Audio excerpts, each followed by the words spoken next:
رب العالمين، والصلاة والسلام على أشرف الأنبياء والمرسلين وعلى آله وصحبه أجمعين. سبحانك لا علم لنا إلا ما علمتنا إنك أنت العليم الحكيم. اشرح لي صدري ويسر لي أمري واحلل عقدة من لساني يفقهوا قولي. رب يسر ولا تعسر وتمم بالخير. قال الله تعالى في كتاب العزيز بعد أعوذ بالله من الشيطان الرجيم. بسم الله الرحمن الرحيم. إن الذين توفاهم الملائكة ظالمي أنفسهم قالوا فيم كنتم قالوا كنا مستضعفين في الأرض قالوا ألم تكن أرض الله واسعة فتهاجروا فيها فأولئك مأواهم جهنم وساءت مصيرا. Dan orang-orang yang telah dimatikan oleh mereka Allah, dalam keadaan dia mati, dalam keadaan dia melakukan kezaliman pada dirinya sendiri. Dia mati dalam keadaan dia tidak salat. Dia mati dalam keadaan dia membuka aurat. Dia mati dalam keadaan dia melakukan maksiat, ataupun dia mati dalam keadaan dia tidak taat. Lalu malaikat akan tanya padanya, qalu fima kuntum, kenapa kamu mati dalam keadaan sedemikian rupa? Lalu dia jawab, qalu kunna mustad'afina fil ardh, wahai malaikat, sesungguhnya kami di kalangan manusia yang lemah di atas dunia dahulu. Lalu mereka tanya balik padanya, qalu alam takun ardullahi wasi'atan fatuhajiru fiha, tidakkah Allah telah jadikan bumi itu luas untuk diri kami? Mengapa kamu tidak berhijrah di atas dunia dahulu? Faulaika ma'wahum jahannam, maka kesudahan bagi mereka ialah neraka jahannam. Wasa'at masira, dan neraka jahannam ini seburuk tempat yang disediakan oleh Allah kepada mereka tersebut. Surah An-Nisa ayat yang ke-97. Yang dihormati saudara pengurusi majlis, yang dihormati pengurusi dan hadiah dan kuasa masjid, wakil kepada wakil, ahli dan kuasa penggerak program, muslimin dan muslimat sekalian, Assalamualaikum warahmatullahi taala wabarakatuh. Tamunya, marilah sama-sama kita mengaturkan rasa syukur kita kepada Allah, kerana pada malam yang baik ini kita diberi kesempatan oleh Allah untuk kita datang dan kita duduk seketika. Di antara saat sebelum daripada kita tidur ini, kita duduk seketika bagi berbicara tentang satu tajuk yang besar dalam hidup kita, yang sering kali kita diajar supaya kita ingat dan kita jangan lupa pada diri kita, kerana perjalanan hidup kita ini senantiasa bergerak dan bergerak. Kita tidak saja hidup untuk di dunia saja, tidak, tetapi Allah jadikan perjalanan hidup kita ini, kita dipaksa oleh Allah untuk hidup di alam barzakh seketika nanti. Dan apabila kita dipaksa oleh Allah untuk hidup di alam barzakh nanti, kita tahu bahawa kita tidak akan bawa yang disebut dengan harta benda kita. Kita tak bawa dengan pangkat dan bingat yang kita miliki. Kita tak bawa title yang ada pada kita. Yang hanya kita bawa yang disebut dengan amalan. Amalan yang perlu kita lakukan. Dan amalan ini, dia tidak akan terjadi kecuali kita mempunyai ilmu untuk kita beramal tersebut. Dan akhirnya bila kita menghadap di hadapan Allah, dalam keadaan kita boleh tersenyum indah, kerana kita bersedia untuk menghadap di hadapan Allah Subhanahu wa ta'ala. Rahmat sekian, malam ini kita berbicara tentang satu tajuk, fattabi'uni lil hijrah. Kita sebut tentang ikutlah saya dalam peristiwa hijrah, ataupun dalam keadaan yang disebut dengan peristiwa hijratul Rasul yang berlaku pada Rasulullah SAW Walaupun jarak sejarah lebih kurang 1500 tahun kita dengan Rasulullah SAW. Boleh jadi kalau kita hidup di zaman Rasulullah SAW, kita tak akan jumpa program seperti ini. Program Majlis Sambutan Ma'al Hijrah. Boleh jadi kalau kita hidup zaman sahabat-sahabat, boleh jadi masing-masing belum lagi buat program yang disebut dengan Maulidin Rasul, ataupun program yang disumpamakan nama Isra Mi'raj dan sebagainya. Tetapi oleh kerana jarak kita semakin jauh dengan Rasulullah SAW, dan jarak ini menyebabkan orang lupa kepada apa yang berlaku, yang menyebabkan alim ulama jadikan sempurna dan sempurna. Dijadikan tarikh masuk saja dalam bulan Muharram, diingatkan dengan peristiwa hijratul Rasul sallallahu alaihi wasallam. Apabila masuk saja bulan Rabiul Awal, kita diingatkan dengan Maulidin Nabi sallallahu alaihi wasallam. Masuk saja dalam bulan Rajab, kita diingatkan dengan Isra wal Mi'raj. Semuanya dikaitkan dan dikaitkan. Tujuan satu saja. Tujuannya ialah tujuan untuk menarik hati manusia dan jiwa kita supaya kita tidak jauh dengan apa yang telah diajar oleh Rasulullah SAW. Walaupun jarak kita jauh, tetapi kita diajar supaya dekat melalui peristiwa yang diajar dan diingatkan supaya kita senantiasa hidup dan hidup. Walaupun dalam keadaan kita jarak yang jauh itu, tetapi bagaikan rasa dekat dengan keadaan yang berlaku pada jiwa kita pada saat ini. Bila-bila dalam dunia kita ini, dunia orang yang tak peduli kepada yang disebut dengan keadaan yang diajar oleh Rasulullah SAW. Kita lihat saja, kita buat program sebegini. Berapa ramai sangat orang yang nak datang? Berapa ramai sangat orang yang boleh, yang berusaha untuk datang? Tak ramai orang yang sanggup untuk datang. Kalaupun kita boleh datang, maksudnya kita sudah terpilih dan Allah sedang menyayangi kita, dan kita mesti mensyukuri nikmat ini. Nikmat di mana kita boleh datang. Kerana cuba saja kita buat program selain daripada program seperti ini, tentu saja ramai orang yang boleh datang. Bahkan saya rasa tempat ini pun menjadi sempit. Kalau sekiranya kita buat program yang disebut dengan hiburan, program yang dinamakan dengan program-program yang selain daripada agama. Alhamdulillah sekian, kita buat contoh yang mudah, kita semakin terlupa. Dalam hidup kita ini pun kadang-kadang kita tak sedar yang kita sudah masuk dalam tahun baru dalam kalender Islam. Kadang-kadang kita hanya, orang tanya pada kita tentang hijrah, kita pun sebut tentang hijrah. Tetapi kita tak tahu daripada mana asalnya peristiwa tersebut terjadi dan apa yang patut kita ambil.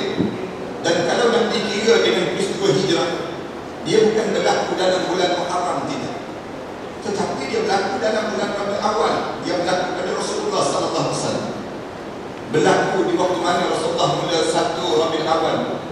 Barulah Rasulullah mula bergerak daripada rumahnya, dan Rasulullah bergerak menuju ke kota Madinatul Munawwarah. Oleh kerana kita terlampau lama hidup dengan kalender Masihi, kita hidup dengan kalender Masihi, kita tak sedar kita berada pada di antara 1 hingga 10 Muharram.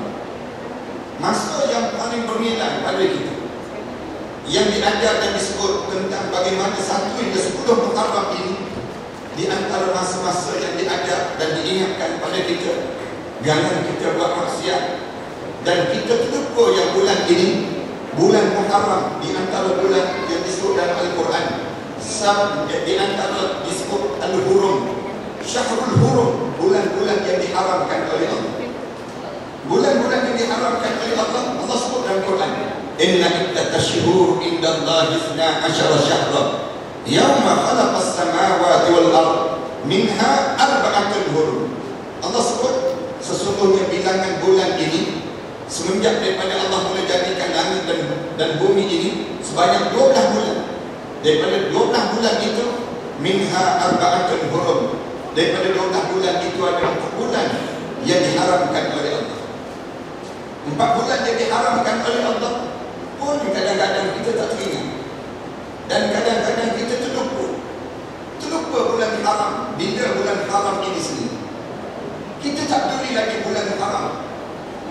dalam hidup kita, sedangkan bulan haram ini bulan besar dalam Islam. Bulan yang disebut dengan bulan Rajab, bulan yang terpisah daripada bulan yang lain. Kemudian bulan Zulkaidah, Zulhijjah dan bulan Muharram. 4 bulan ini bulan haram dalam Islam, dan diajar supaya kita hormat dan diajar supaya kita jaga bulan-bulan seperti ini, sehingga kan dosa kita bertanda, kemudian pahala yang kita buat Allah gandakan sebanyak mungkin dalam bulan-bulan seperti ini. Oleh kerana kita terlupa terhadap bulan dalam kalender Hijri ini, hari ini cuba kita tanya di kalangan kita, bila tarikh lahir kita sebenarnya? Ramai di kalangan kita dia akan jawab berdasar pada kalender Masehi. Dia tak boleh jawab terhadap kalender Hijri, sedangkan kalender Hijri itu jauh lebih tepat daripada kalender Masehi. Kalender Hijri ini sampai kadang-kadang di kalangan kita terlupa bila tarikhnya, bila rasanya, bahkan di kalangan kita betapa kita terlampau lama dalam kalender Masehi ini, sehingga kan umur kita pun kita tak tahu berapa sebenarnya umur kita. Berapa ramai di kalangan kita, apabila kita tanya pada dia, berapa umur kamu? Dia jawab 32 tahun. Sebenarnya bukan 32 tahun, dia sudah berusia 33 tahun mengikut kalender Islam, kalender Hijri. Kadang-kadang ada di kalangan kita, kalau kita tanya pada dia, berapa umur pakcik? Dia jawab baru je 64 tahun. Baru je 64 tahun. Adakah kita jawab bukan pakcik, sebenarnya umur pakcik dah berusia 66 tahun, 2 tahun lebih awal daripada keadaan yang kita jangka, kerana terlampau lama kita dalam keadaan kita. Saya tak cadang nak cerita tentang kalender-kalender Islam ini, tetapi saya nak sebut tentang kita sudah masuk dalam tahun baru. Tahun baru maksudnya umur kita pun semakin meningkat, usia kita pun semakin menambah. Dan apabila semakin menambah usia kita ini, maka ada sesuatu yang perlu kita fikir dan kita dengar sebelum daripada kita dipanggil untuk menghadap di hadapan Allah Subhanahu wa Ta'ala. Kerana berapa ramai orang yang hidup hanya dalam hidup, sehingga kan dia tak sedar masa dia semakin singkat dan masa dia semakin sempit dan semakin sempit. Ulama-ulama tak ada hanya sebut tentang hijrah. Ulama tak sebut saja tentang hijrah yang dimaksudkan dengan hijrah yang berlaku pada Rasulullah saja, tidak. Kerana apa yang berlaku pada Rasulullah dan sahabat-sahabat menjadikan satu iktibar dalam hidup itu. Kerana Rasulullah SAW sebut, la hijrata ba'dal fath walakin jihadun wa niyyah. Tidak ada lagi hijrah lepas pada dibuka kota Mekah. Yang ada hijrah, ada 2 saja lagi kata Rasulullah SAW. Hijrah yang disebut dengan niat, jihad dan wan niyyah, jihad dan juga niat. Bahkan dalam hadis yang lain Rasulullah SAW gambarkan, apabila sebut saja hijrah, Rasulullah SAW sebut al-muhajir, dan orang yang berhijrah itu ma'adara ma'na'illallahu anhu, dia telah berhijrah daripada apa yang diharamkan oleh Allah, diubah diri dia kepada apa yang disuruh oleh Allah Subhanahu wa Ta'ala. Satu Rasulullah SAW apabila sebut tentang hijrah, Rasulullah tak suruh kita buat sebagaimana yang Rasulullah buat. Rasulullah SAW tak suruh kita bergerak menghayati hijrah, kita terpaksa pergi ke Mekah, kemudian terpaksa kita berjalan menuju ke Madinah. Tidak.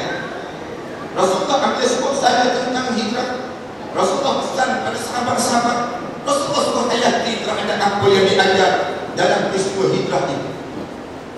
Apa benda yang besar yang kalau kita boleh belajar daripada Rasulullah, apabila sebut saja tentang hijrah ini, kita kena faham di antara perkara yang paling utama tatkala nak berlakunya hijrah, kita kena faham di antara benda yang besar yang kena kita letak dalam jiwa kita ialah kita beriman pada Allah.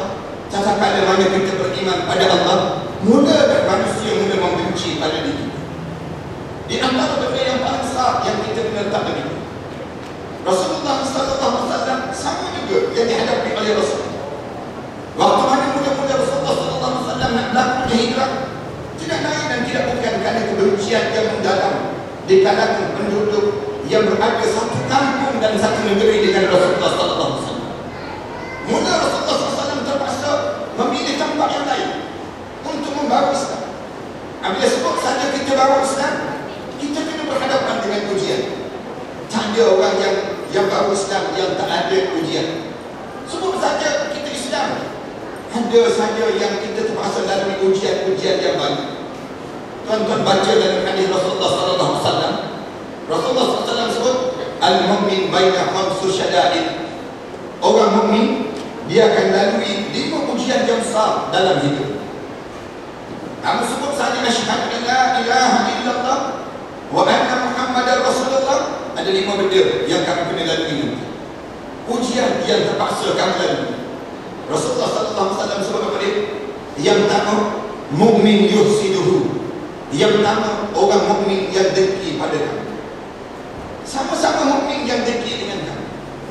Kedengkian ini akan berlaku. Ustaz, dia dengki sama-sama ustaz. Tok Imam, dia dengki sama-sama Tok Imam. Pensyarah, dia dengki sama-sama pensyarah. Kedengkian itu wujud. Tok Mudin dengki sama-sama Tok Mudin. Dengki mula wujud di kalangan setiap. Apabila kamu sebut kamu beriman, kamu akan hadapi dengan ujian yang pertama, kedengkian dalam kehidupan kita. Yang kedua, Rasulullah SAW sebut ujian apabila kamu sebut beriman pada Allah, kamu akan hadapi wa munafiq yubghadhu. Orang munafik yang mula benci pada kamu.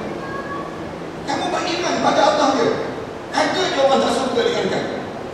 Kita rajin pergi masjid, orang munafik dia tak suka dengan orang yang rajin pergi masjid.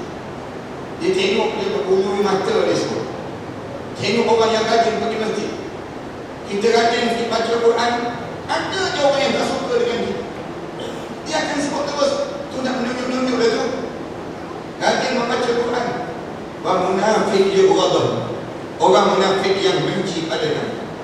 Saya akan sebut tentang bagaimana hijrah Rasulullah yang berlaku.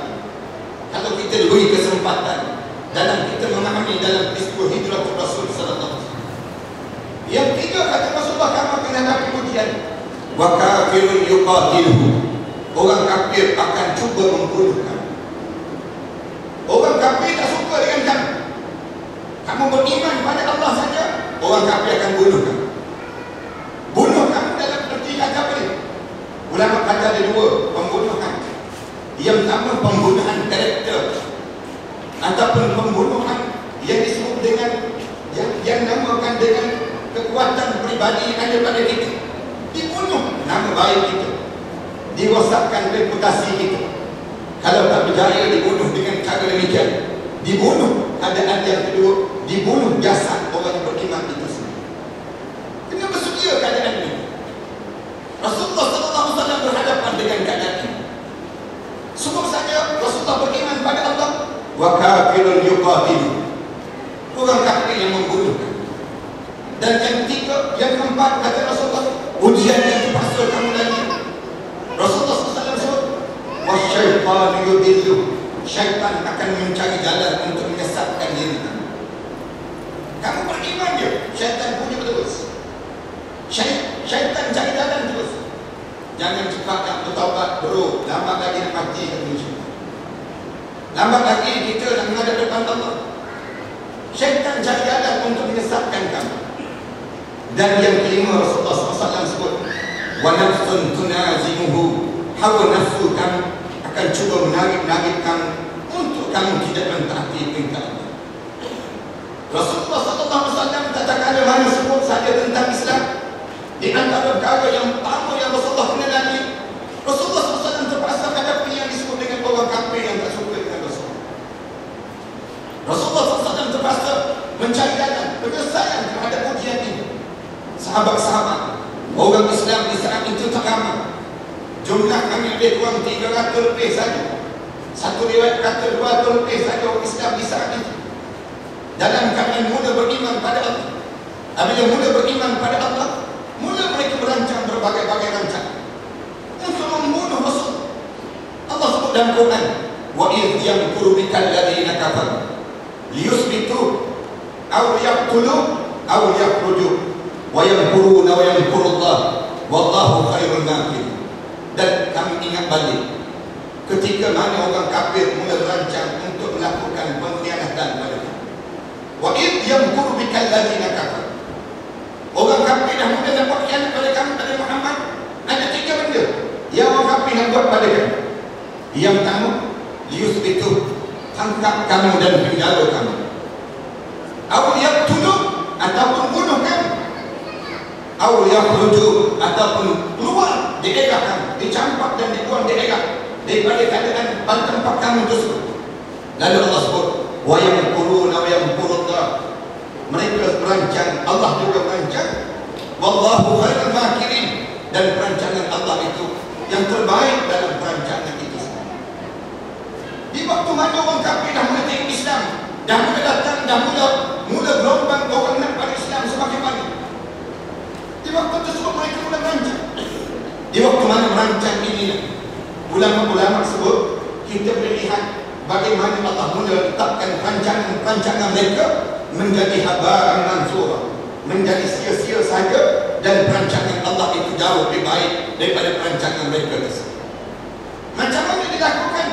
Di waktu mana mereka mula datang kepada Rasul, semua pada Rasulullah SAW.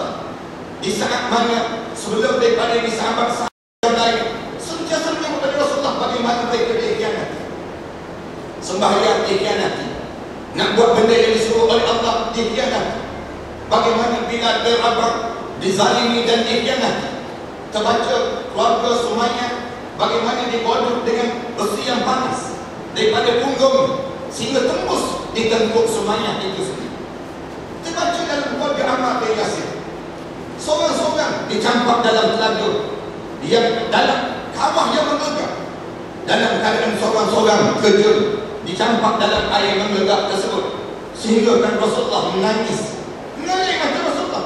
Rasulullah sebut, sabran ali Yasir fa inna maw'idakumul jannah. Sabarlah wahai keluarga Yasir, kerana aku berjanji dengan keluarga kamu syurga Allah yang tersedia untuk keluarga kamu. Di saat mana sahabat-sahabat terpaksa makan daun-daun kayu kekering, sahabat-sahabat terpaksa rebus batu-batu dan direbuskan dalam air, tiada lagi makanan di saat itu. Kita baca dalam sejarah yang berlaku pada sahabat-sahabat, sampai sahabat-sahabat bertanya kepada Rasulullah, mata Nasrullah, mata Nasrullah, bila Allah nak tolong pada kita ya Rasulullah, mata Nasrullah, bila lagi Allah akan tolong pada kita. Sebut saja tentang Islam, begini jadinya kita ya Rasulullah, mata Nasrullah, bila Allah akan tolong pada kita ya Rasulullah. Merah pada muka Rasul, turun Al-Quran, ala inna nasrullahi qarib.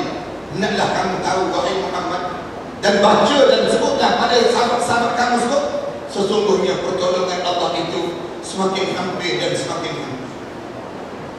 Hampir apa dia berhaniskan jarak di antara ayat itu turun, sehingga kan kemenangan Islam dan dibuka balik kota Mekah, jarak dia hampir, yang dinamakan dengan yang lebih kurang 15 tahun.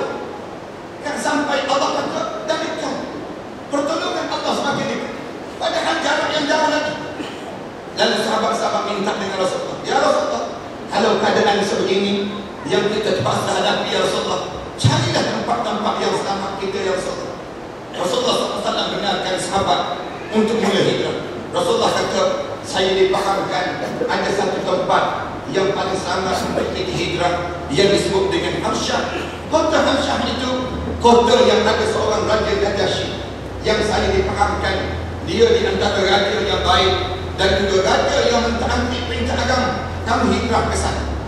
Sahabat-sahabat hijrah ke bumi Habsyah itu kalian tahu.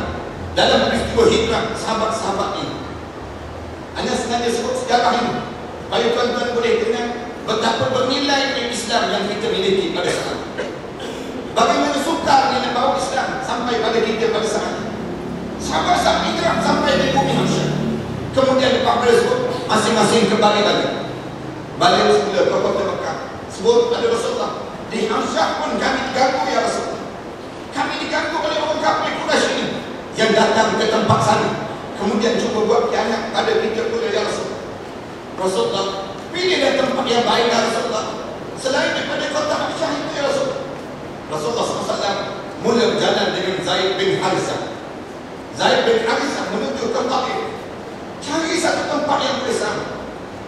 Rasa-rasa penduduk Taif bagi Rasulullah SAW penduduk yang lebih jauh lebih mahmud daripada kota Mekah itu sendiri. Rasulullah pergi ke kota Taif. Sesampai di kota Taif, Rasulullah menjangkakan sambutan yang luar biasa. Ia luar biasa yang sanggup dengan kerikil batu-batu yang mula dilontarkan oleh kanak-kanak dan juga orang-orang yang tidak berakal. Mula balik batu-batu pada Rasulullah, sehingga kan batu-batu yang mecik kena ini, sehingga kan luka muka Rasulullah SAW. Darah ini mula mengalir daripada dahi-dahi Rasulullah, sehingga kan kalau kita pergi ke Taif saat ini, kita boleh lihat lagi bagaimana batu yang Rasulullah menutupkan kepala Rasulullah, sehingga kan Rasulullah tunduk. Dan apabila dibalik batu oleh penduduk Taif ini, darah-darah yang mengalir ini basah, mula menjadi puing pada batu Rasulullah SAW. Batu Rasulullah penuh dengan darah. Disebut dalam satu riwayat kata, darah ini mengalir daripada muka Rasulullah kepada Rasulullah ini sampai pada tumit-tumit kaki Rasulullah SAW. Di saat itu Rasulullah mula buka baju Rasulullah. Buka baju Rasulullah. Waktu mana Rasulullah SAW buka baju Rasulullah, Rasulullah pegang darah-darah tersebut. Menangis Zaid bin Harithah, anak angkat Rasulullah SAW. Dalam keadaan pegang baju itu, Rasulullah menadah tangan, mengangkat tangan dengan kalimat, dengan londainya, lesunya jasad Rasulullah itu. Rasulullah menadah tangan, menyebut satu kalimat doa yang menggegarkan alas. Kalau tuan-tuan boleh hafal doa ini, doa yang cukup baik, doa yang dibaca oleh Rasulullah SAW. Di waktu mana Rasulullah dikhianat, Rasulullah katakan, Rasulullah sebab dia, Allahumma inni ashku ilaika dha'fa quwwati. Ya Allah, saya ingin mengadu pada kamu ya Allah, bagaimana lemahnya kekuatan aku ini ya Allah. Wa qillati, dan tak ada kekuatan yang ada pada aku ya Allah. Wa hawani 'anil nas, hinanya aku pada pandangan manusia ya Allah. Rasulullah SAW menangis. Wa hawani 'anil nas, ila man takiluni. Ya Allah, kamu nak lontarkan aku ke mana ya Allah? Ila ba'idan yatajahhamuni, kamu nak lontarkan aku ni sehingga kan sampai satu tempat yang tak ada orang pedulikan aku ya Allah. Rasulullah sebut, ataupun kamu nak buat pada aku bagaimana ya Allah? Fala ubali, aku tak kisah dah ya Allah, asalkan kamu redha pada aku ya Allah. Rasulullah baca doa tersebut, menangis para mereka Allah. Doa yang baca oleh Rasulullah tadi, menangis para mereka Allah. Turun malaikat Jibril, membawa malaikat yang penjaga bukit, berkata kepada Rasulullah SAW, ya Rasulullah, doa kamu itu menyebabkan kami tidak sanggup lagi mendengarnya ya Rasulullah. Doa kamu itu ya Rasulullah, kami bawa malaikat yang jaga bukit di kota Taif ini ya Rasulullah.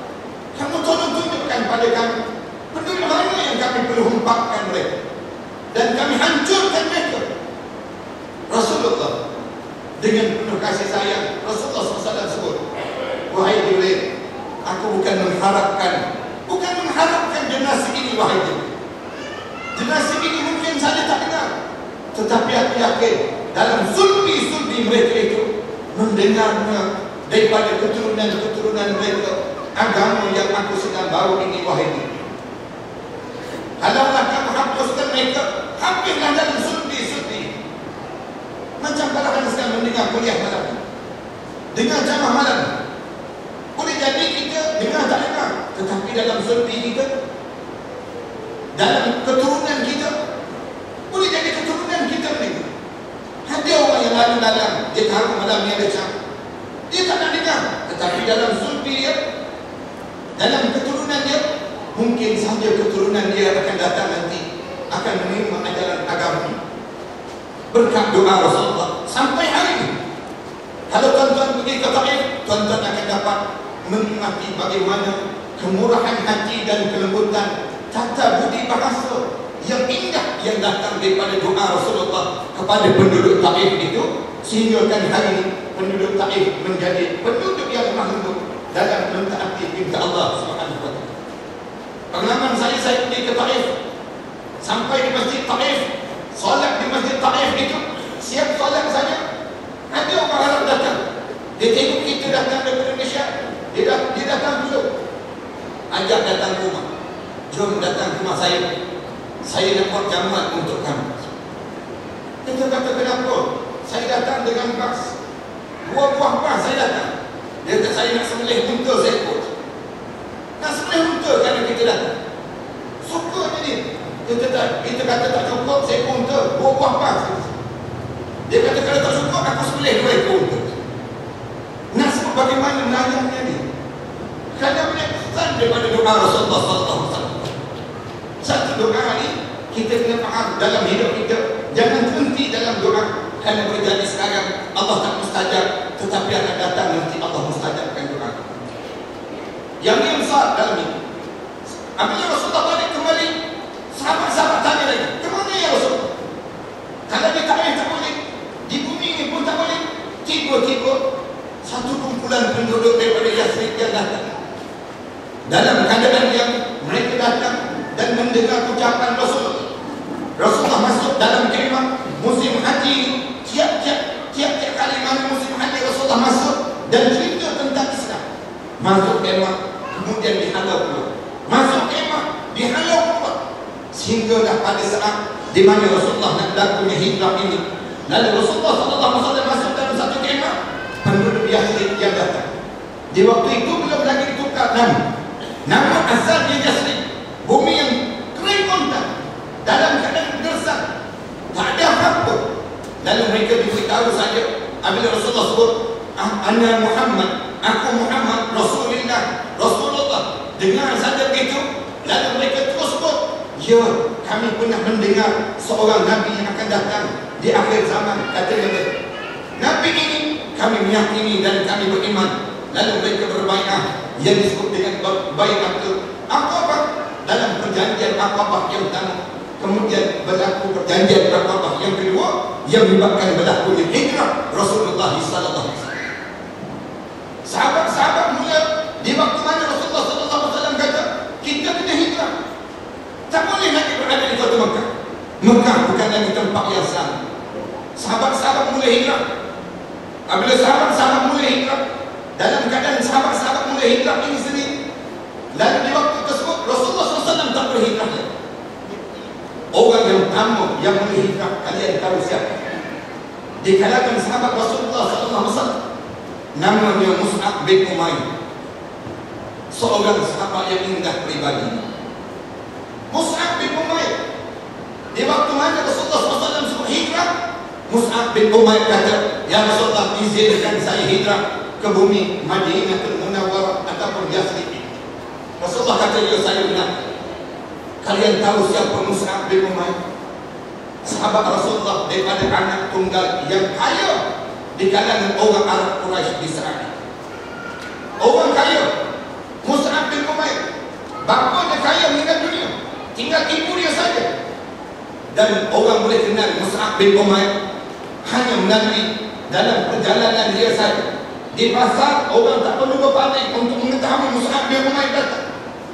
Kerana waktu mana Mus'ab bin Umair datang saja, orang bawang-bawang minyak atar yang dia pakai, dia hanya satu-satu manusia yang boleh membeli minyak atar yang dimiliki bawang yang cukup wangi.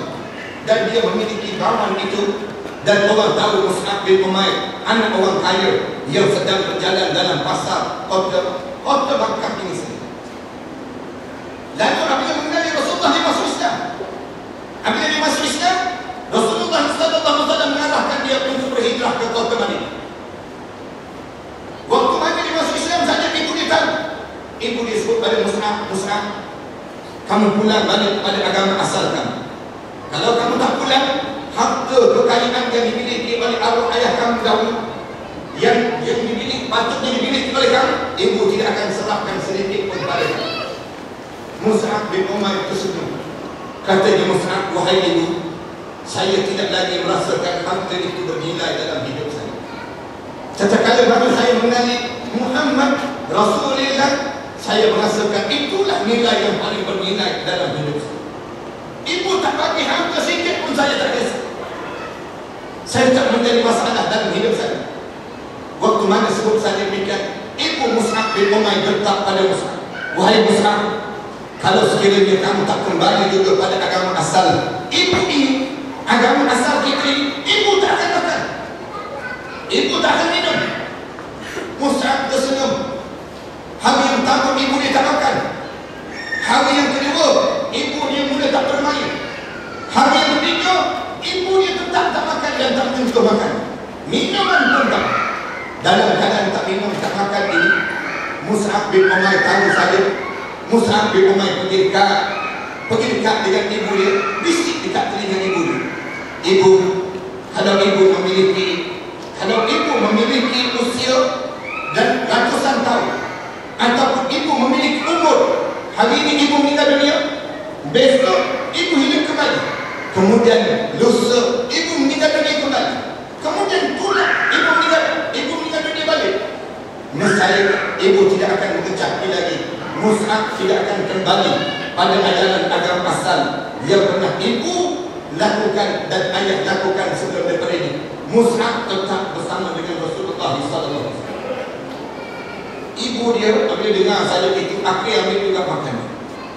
Ambil makanan makan. Dan Mus'ab sampai di kota Madinah, dia menjadi guru Al-Quran yang pertama.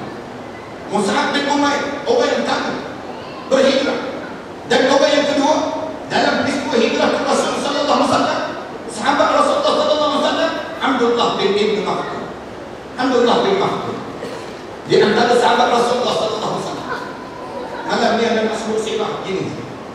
Nak suruh jelas pada kita betapa bernilai Islam yang kita miliki pada hari ini. Abdullah bin Maktum, kalian tahu siapa dia? Orang yang buta mata, dan dia di antara orang yang pernah ditegur Rasulullah. Punca Abdullah bin Maktum. Apabila Rasulullah SAW mengajar kepada pembesar-pembesar Arab Quraisy menyebut tentang Islam, Abdullah bin Maktum datang saja di hadapan Rasulullah SAW. Dia tak tahu depan Rasulullah ni ada pembesar-pembesar. Lalu Abdullah bin Maktum sebut, ya Rasulullah, alimuni ma'allamakum Allah. Ya Rasulullah, ajarkanlah pada saya dengan apa yang diajar oleh Allah pada kami.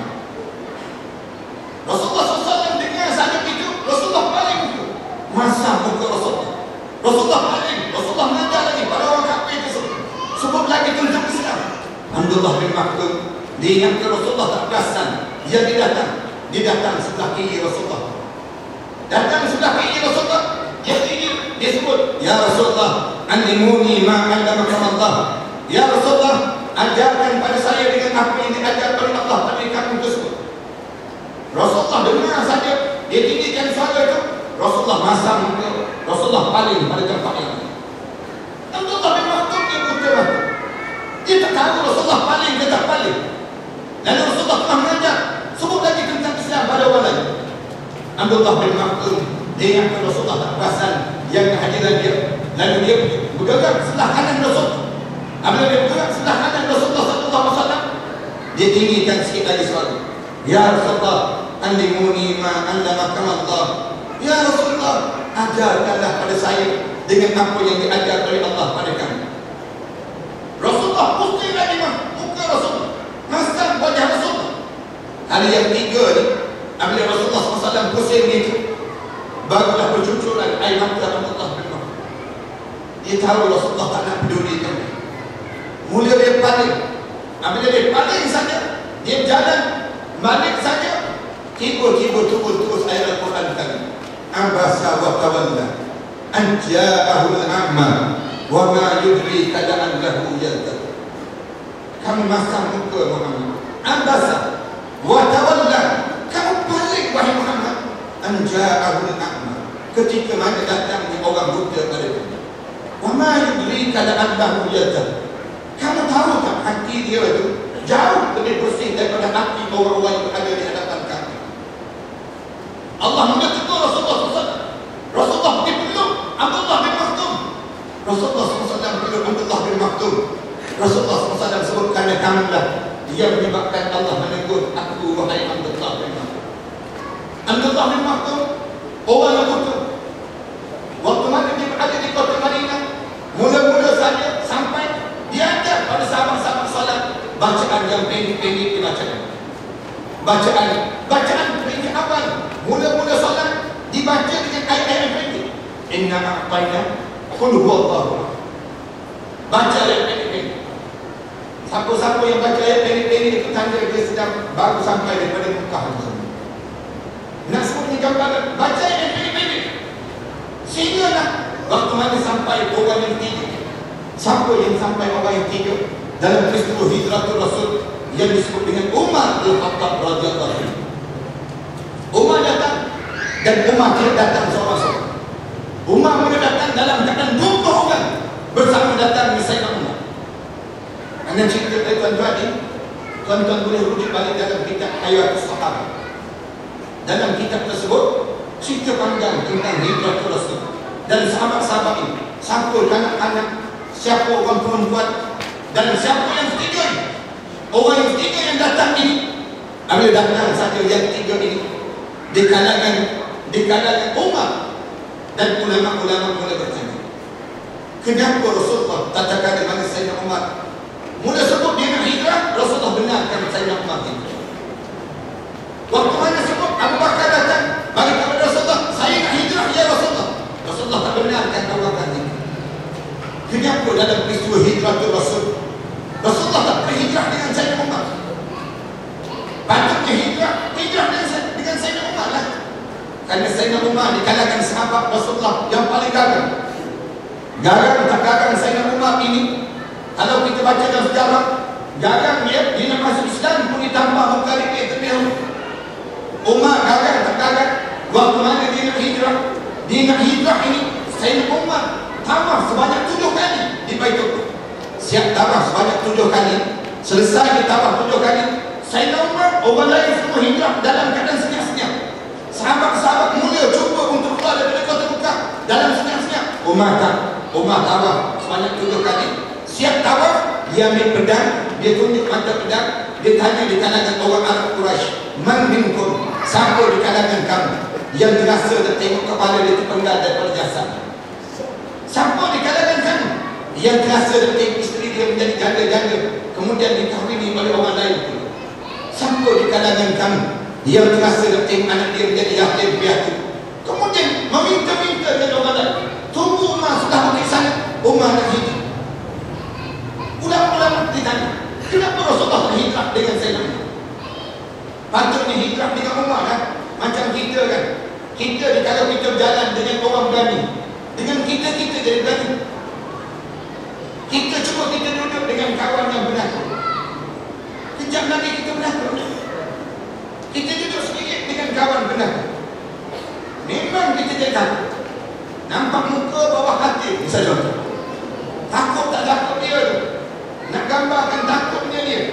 Kita punya takut. Dia tanya kenapa nampak takut sangat? Entah tadi nampak macam ada benda yang gerak di dalam bilik ni. Ada benda-benda yang terbang.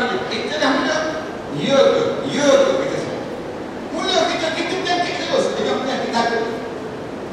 Kita duduk sebelah orang muak, kejap lagi kita muak. Cuba duduk sebelah orang muak, kejap lagi muak. Kita duduk sebelah orang, kita solat. Rasulullah pesan, kamu solat, kamu kena duduk sebelah orang yang khusyuk. Kalau kamu dapat sebelah orang khusyuk, dengan kamu duduk. Rasulullah pesan demikian. Kita duduk sebelah orang was-was, kejap lagi kita was-was. Dia solat, ihdina, kita pun ihdina juga. Tak rasa-rasa. Kenapa Rasulullah tak pilih Umar? Pilih Abu Bakar. Dalam peristiwa hijrah ini, pilih Abu Bakar. Abu Bakar takut. Umar ni berani. Berani tak berani Sayyidina Umar ni disebut dalam kitabnya. Rasulullah SAW sebut Umar di kalangan sahabat aku yang paling garang. Garang tak garang dia, kalau dia berjalan satu jalan, nescaya syaitan tak lalu lagi jalan yang dilalui oleh Umar. Garang ni Umar. Kita garang juga, jalan satu jalan penuh syaitan belakang kita. Beza kita dengan Umar, dia panggil ni. Kenapa tak pilih Umar?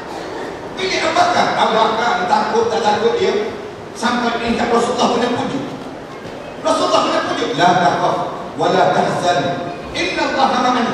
Jangan kamu takut, jangan kamu lupa cita, Allah beserta dengan kita. Allah dengan kita, kamu jangan takut, jangan kamu bimbang. Sehingga kan dalam gua ni, waktu mana dalam peristiwa hijrah Rasulullah SAW, gua yang sesingkat ini, di antara meja ini dengan meja, di antara ruang yang singkat ini, kalau orang kafir tunduk, katanya Abu Bakar, kalau orang kafir tunduk, nampaklah kita ya Rasul. Di waktu mana diisytiharkan, siapa yang jaya angkat Muhammad, hidup ataupun mati, nescaya mereka akan dapat sebanyak lebih kurang 100 ekor unta yang umur ni'am, unta yang mewah-mewah lagi, yang mahal harga. Kalau zaman kita, siapa yang jaya tangkap Nabi Muhammad itu, maksudnya dia boleh diberi hadiah sebanyak 100 buah kereta emas mata dalam senang. Siapa yang tanya? Berebut masing-masing mencari nak dapatkan Rasulullah SAW. Dalam keadaan demikian, Rasulullah kata puji Abu Bakar.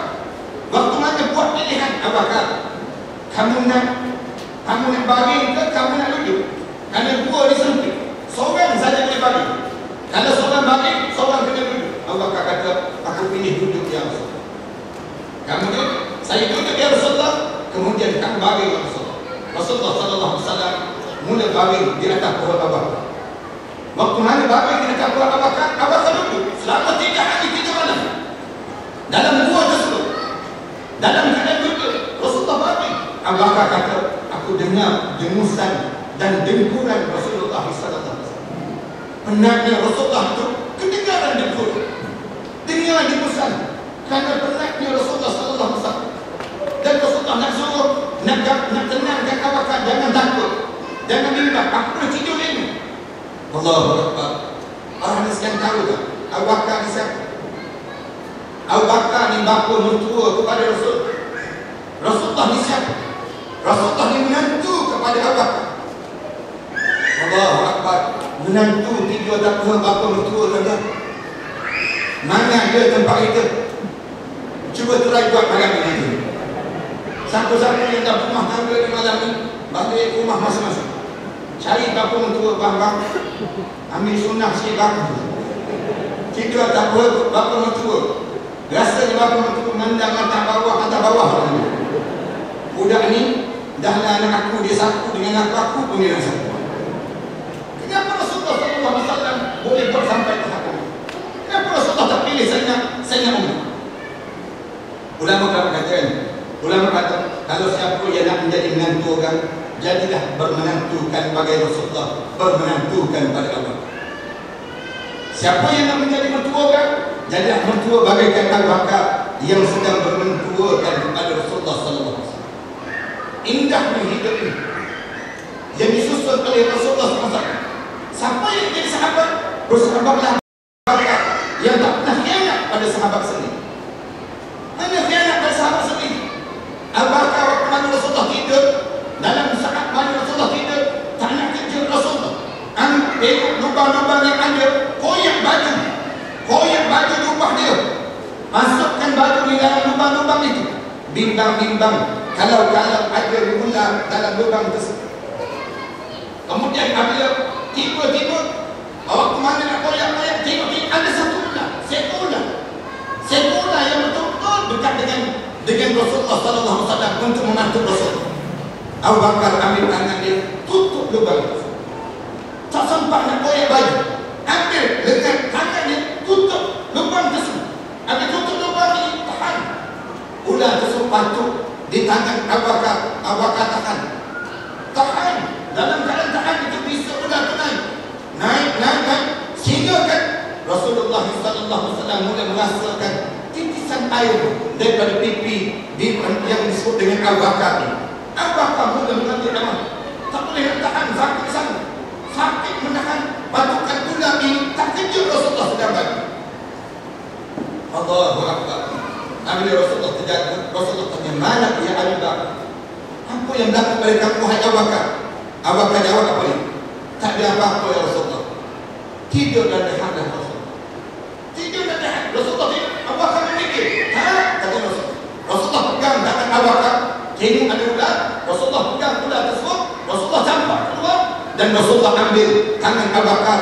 Rasulullah meletak jari Rasulullah di langit ini. Rasulullah SAW baca a'udzu bikalimatillahi tammati min syarri ma khalaq. Lalu Rasulullah sambung di telapak tangan Abu Bakar yang menutup tadi, tiba-tiba bisul ular tadi keluar sedikit demi sedikit, kerana kalam yang disebut dengan mukjizat yang datang kepada Rasulullah SAW. Ini mukjizat Rasulullah SAW. Kita kalau kena batuk ular, jangan buat macam tu. Kena batuk ular, pergi ke hospital sebenarnya. Ini mukjizat Rasulullah. Cuma ulama kata memang di langit ini dia jadi ubat. Langit kita ni dia ada ubat. Kalau luka-luka kecil, memadai dengan langit. Untuk di langit, anak-anak kita luka kecil dia ambil di langit. Lebih-lebih lagi kalau orang yang sentiasa zikir dan istighfar, yang terusan pada mulut, dengan cara dia tak isap rokok. Isap rokok habislah dia. Nak sebenarnya gambaran demikian. Nak gambarkan tentang bagaimana dengan ini Allah jadikan kelebihan dan ubat yang tersebut. Ini gambaran dalam ini. Apa kata sini? Nak tak pilih saya Umar. Dipilihnya apakah? Ulama kata boleh. Nak ajar Islam ini hidup tidak pernah bergantung dengan orang, tetapi hidup ini bergantunglah kepada Allah. Islam dia tak bergantung dengan orang. Dia berjalan ni, jalan dan bergerak di Islam ini, dia bukan kerana orang tu, kerana orang ni. Tetapi Islam ni hidup kita bergantung kepada Allah. Bergantung kepada Allah ni mesti besar, sehingga kan kamu tidak ada lagi bergantungan sesama manusia. Jangan bergantung dengan orang. Kalau para manusia bergantung hidup pada orang, para manusia akan kecewa memandang dalam hidup. Dalam hidup kita bergantung dengan sesama manusia. Seorang isteri bergantung dengan suami, dia akan kecewa dengan suami dia pada satu hari. Seorang suami yang hidup dia bergantung dengan isteri dia, dia akan kecewa dalam hidup. Hidup bergantungan seorang anak bukan bergantung dengan mak ayah, tetapi yang dia bergantung diri dia dan diikat diri dia dengan siapa dia? Diikat dengan Allah, sehingga kan mulut kita diajar supaya sebut Bismillahi tawakkaltu ala Allah wala haula wala quwwata illa billah. Jangan kita ingat kita mentang-mentang keturunan kita dah hebat, maka kita jadi hebat. Jangan bergantung dengan keturunan. Jangan kita rasa SPM kita dah boleh cemerlang, maka kita juga akan cemerlang saya. Bila-bila masa Allah boleh tukar dan Allah boleh balik-balikkan hati manusia. Sejak bila berlakunya peristiwa hijrah ini, sahabat-sahabat diajar hidup jangan gantung dengan orang. Kamu gantung dengan kamu jatuh sekarang. Kamu jatuh, orang tu jatuh dengan kamu jatuh. Jangan orang politik dihidup gantung dengan orang politik. Apabila orang yang ada kuasa itu jatuh, dengan dia pun jatuh. Jangan bergantung dengan demikian. Hidup Islam ini dia bergerak di atas apa dia? Bergantungan pada Allah. Tawakal yang tinggi pada Allah. Sehingga kan sahabat-sahabat Rasulullah mula diajar, kamu jangan bergantung dengan harta benda. Yang menyebabkan Suhaib Al-Rumi sanggup tinggalkan segala kekayaan yang ada pada dia. Rasulullah ajar kita tidak mulia lagi dengan harta benda. Sahabat-sahabat tinggal harta benda. Walaupun Suhaib Al-Rumi di antara orang kaya di kota Mekah itu, tapi waktu mana dalam peristiwa hijrah dia tinggalkan kekayaannya. Tak ada apa lagi kekayaan ini. Hidup ini tak mulia dengan harta. Kalau harta itu menjadi mulia, nescaya Qarun itu jauh lebih mulia daripada apa yang kita miliki pada hari ini. Di sisi Allah, kaya tak kaya Qarun? Kaya.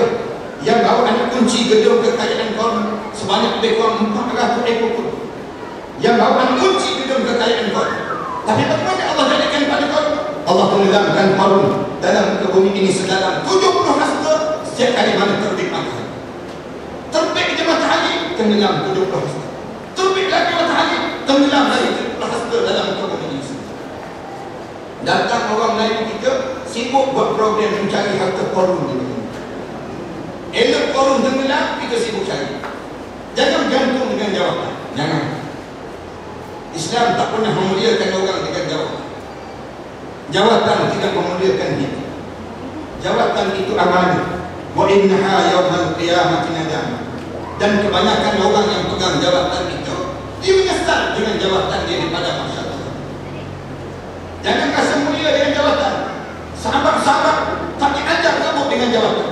Sahabat-sahabat tinggal kampung halaman. Jawatan tak menjadi ukuran dalam hidup ini.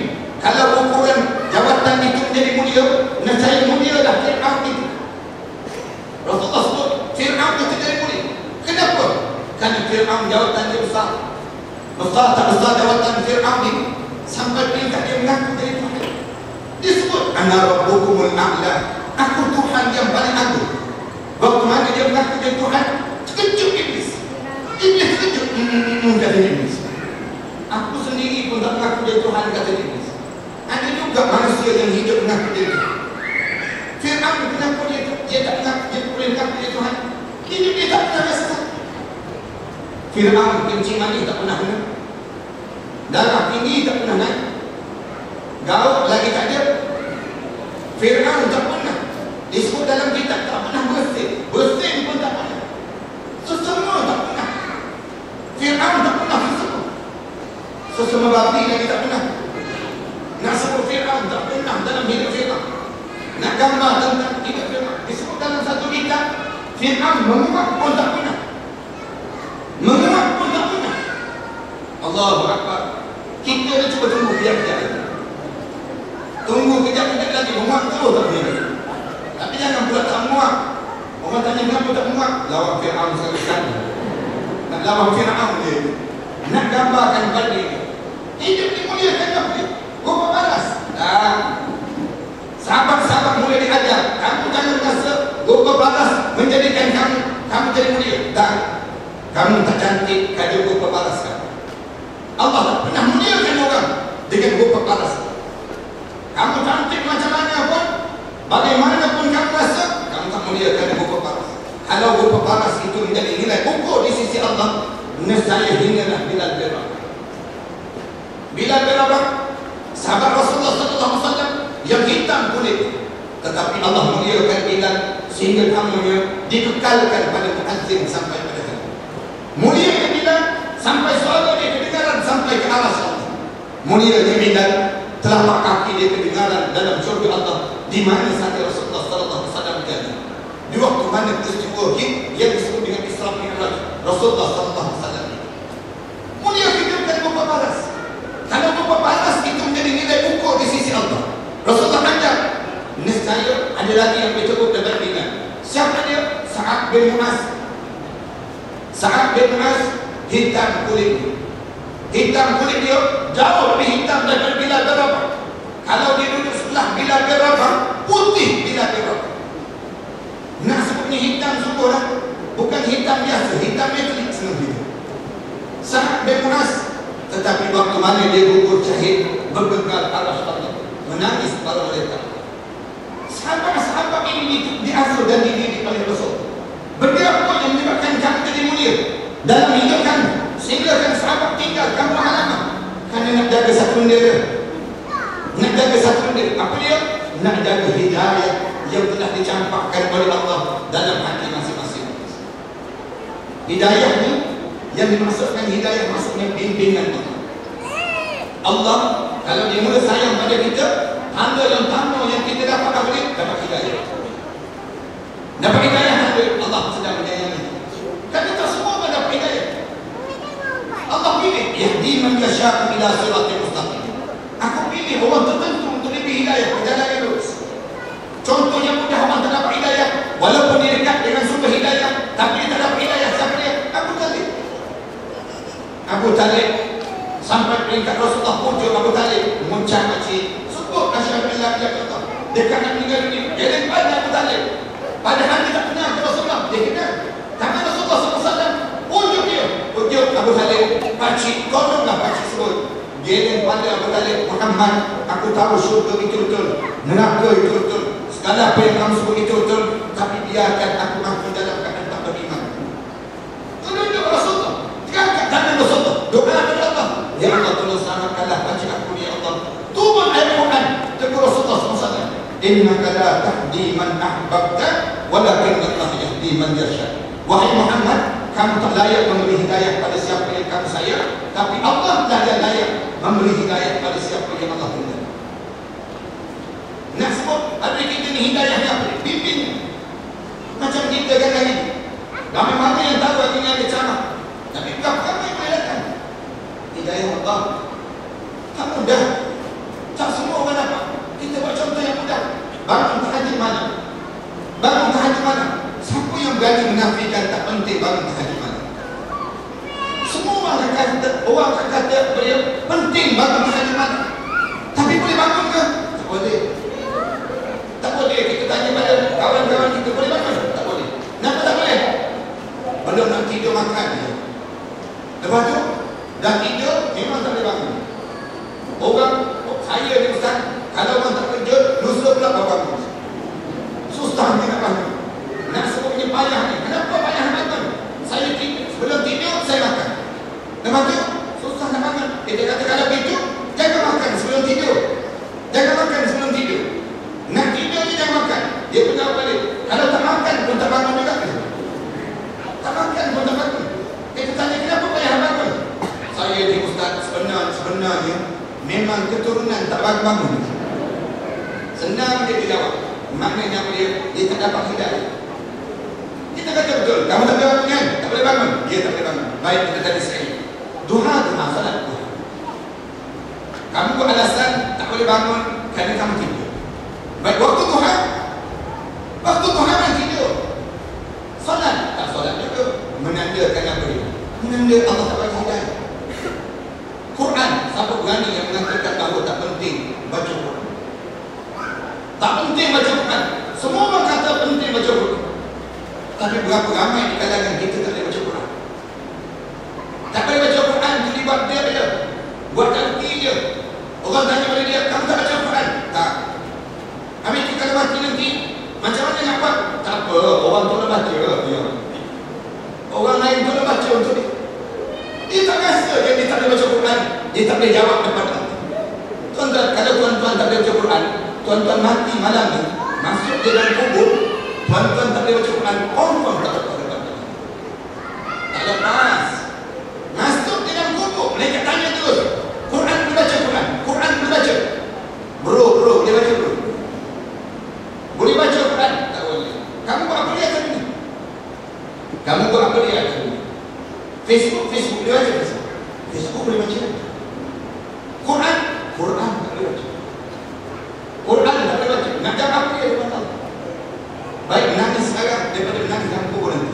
Menangis dalam kubur nanti memang tak ada hidayah yang boleh. Nak sebutnya apa dia? Hidayah. Hidayah yang Allah pilih.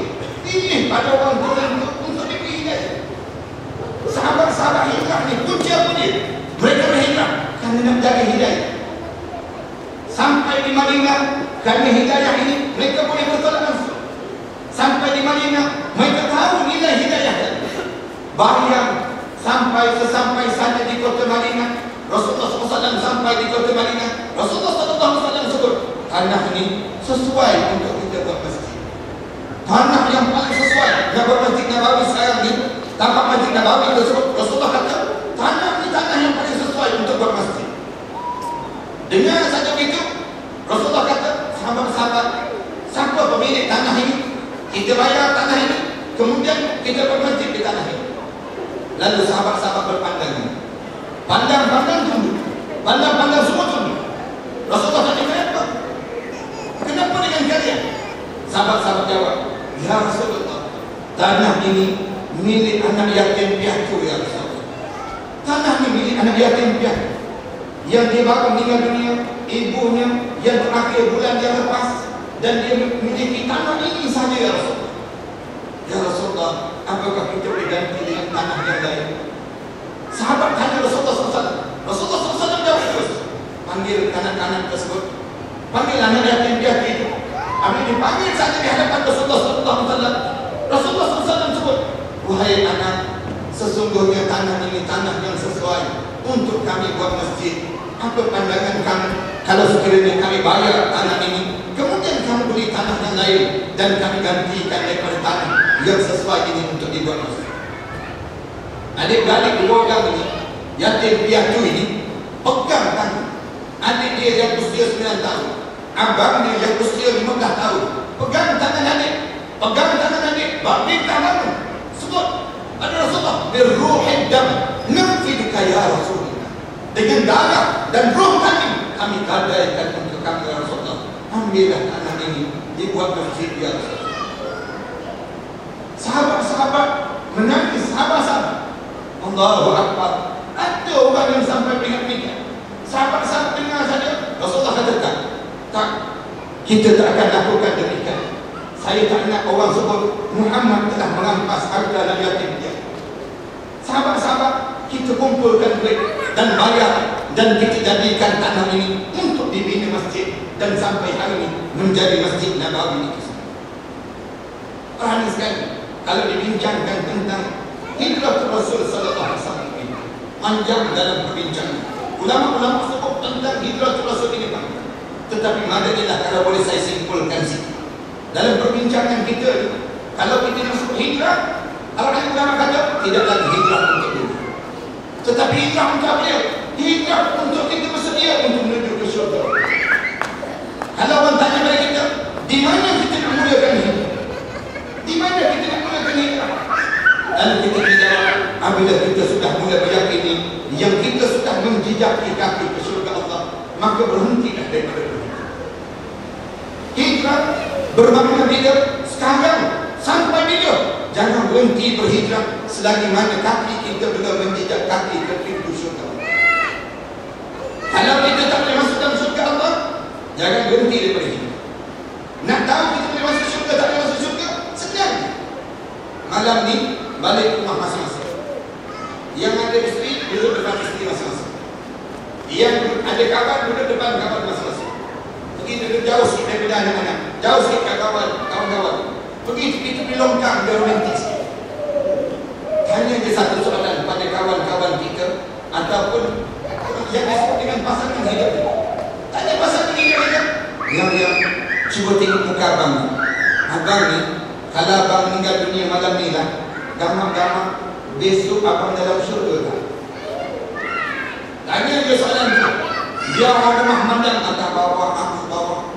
Susah juga bang kata rumah. Nak masuk syurga macam mana? Subuh 7.30 bang. Nak masuk syurga macam mana? Subuh pun tak berjemaah. Tak berjemaah. Subuh pun tak berjemaah. Allahu Akbar. Kalau berjemaah pun subuh pun payah orang sekalian. Itu di antara tanda-tanda kita munafik. Di antara tanda orang munafik, dia suka untuk sembahyang subuh berjemaah. Kalau dia boleh jaga solat subuh berjemaah, itu tanda dia seorang mukmin. Kalian bagi orang perempuan, kalau dia cari pasangan hidup, tengok sembahyang subuh tak subuh berjemaah. Kalau dia sembahyang subuh berjemaah, itu seorang mukmin. Kalau dia tak boleh sembahyang subuh berjemaah, di antara tanda-tanda munafik. Munafik dia suka untuk sembahyang subuh berjemaah. Ada yang Rasulullah sebut. Rasulullah SAW sebut di antara tanda-tanda orang munafik, dia tak boleh isyak berjemaah dan subuh berjemaah. Menjadi suka pada mereka. Manakala pasangan hidup, bagi tahu pada suami masing-masing. Pergi bang, sembahyang subuh berjemaah. Jangan tinggal bang. Pujuk suami. Pujuk sampai bila? Sampai mati. Sampai kita mati ataupun suami kita mati. Pujuk untuk dia pergi sembahyang subuh berjemaah. Jaga subuh berjemaah. Jangan tinggal. Sebut pada keluarga kita, jangan tinggal subuh berjemaah. Subuh berjemaah ni di antara tanda-tanda yang baik pada seorang itu. Sebut. Guna bahasa yang lembut. Jangan guna bahasa yang kasar-kasar. Guna bahasa yang lembut. Jangan guna bahasa yang kasar sangat. Bang, pergi sembahyang subuh berjemaah ni, muka munafik je dia. Maka menampak tawas pada gaya ini. Guna bahasa yang lembut. Pergi sembahyang subuh berjemaah. Buat iklan-iklan. Selamat datang pada setiap jemaah yang datang subuh berjemaah. Gunakan bahasa-bahasa yang lembut ini. Nak gambarkan pada kita tentang bagaimana kita diajar supaya kita dalam keadaan kita senantiasa ingat pada Allah, berubah pada kita setiap masa dan setiap. Kalau ditanya lagi macam mana kita nak berubah? Ditanya lagi macam mana kita nak berubah? Ulama kata, kalau nak berubah, mesti ada 3 kali. Kalau nak hijrah, mesti ada 3 kali.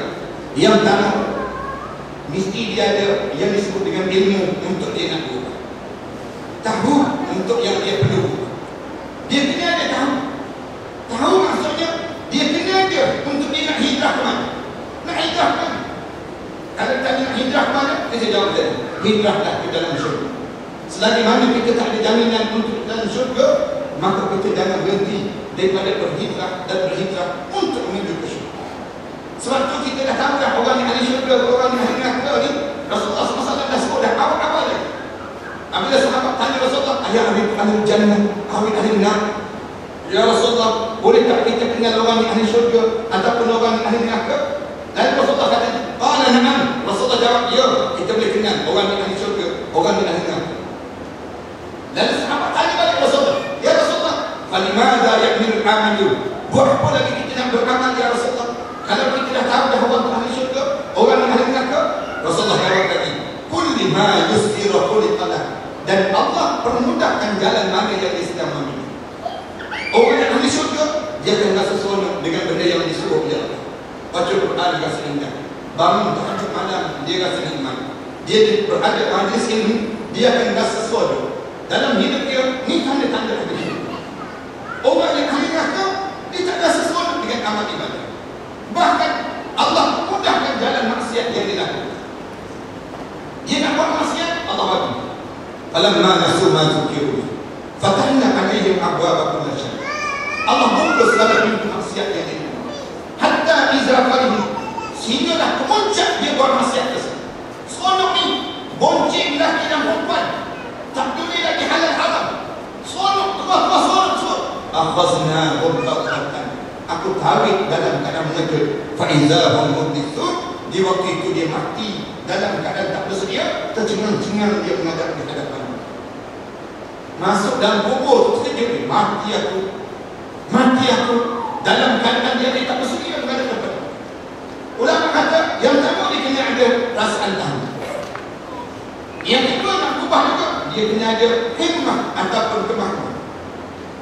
Dia kena ada kemahaman. Ya, aku kena buat, aku kena hikmah.